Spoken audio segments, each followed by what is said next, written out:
I love the Obama executive order. We can't deport millions of people.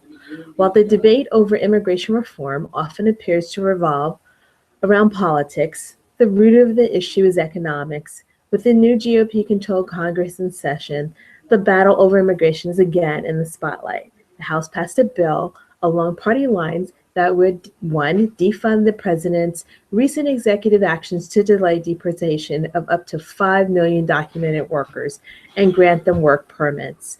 The measure also blocks a 2012 order from the president that protected the immigrants brought to the United States illegally as children.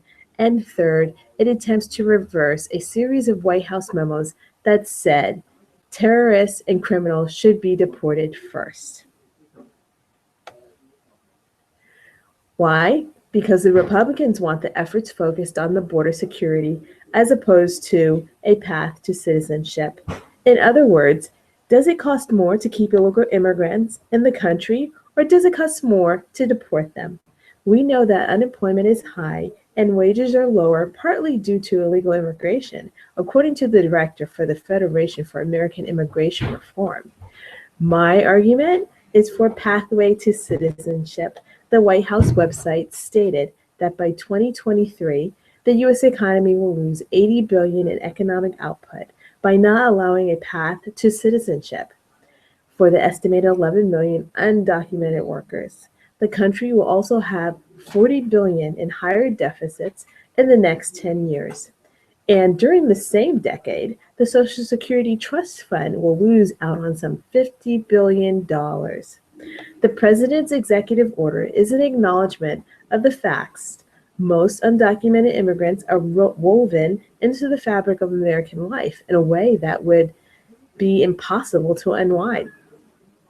According to the 2013 study by the Social Action Group Center for American Progress, if the undocumented immigrants currently living in the United States were provided legal status, the 10-year cumulative increase in the gross domestic product would be $832 billion.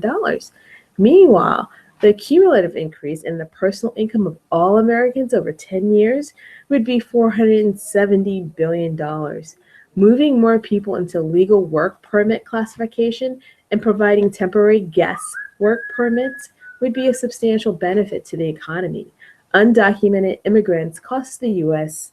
and state governments $113 billion a year in welfare programs.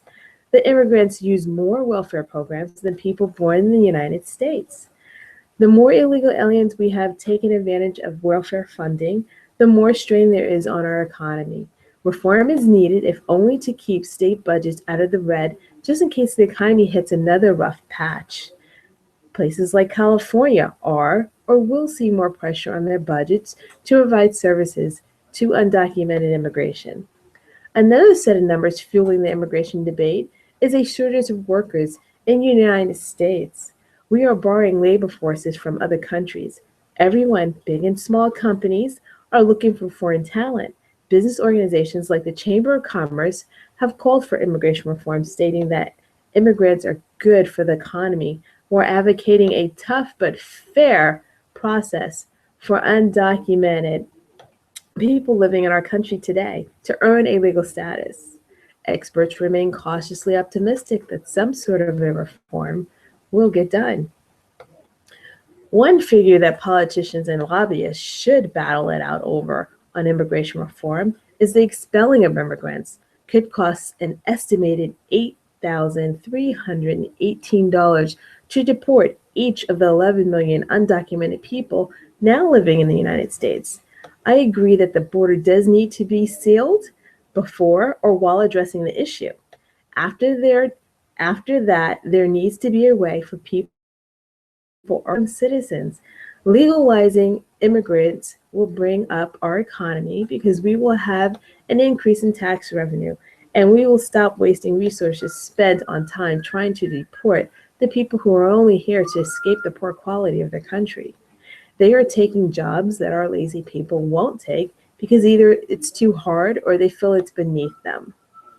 They should approve the DREAM Act for illegal students who came to the country while they were children. It is not their fault that they were brought here when they were kids. Now we should give them the opportunity to become US citizens. Maybe if they go to college for 2 years, then they can get their citizenship. Most of them drop high school or drop out of high school because they don't have a chance to go to college. They can't even get a decent job because they simply don't have Social Security cards. They can't even drive legally.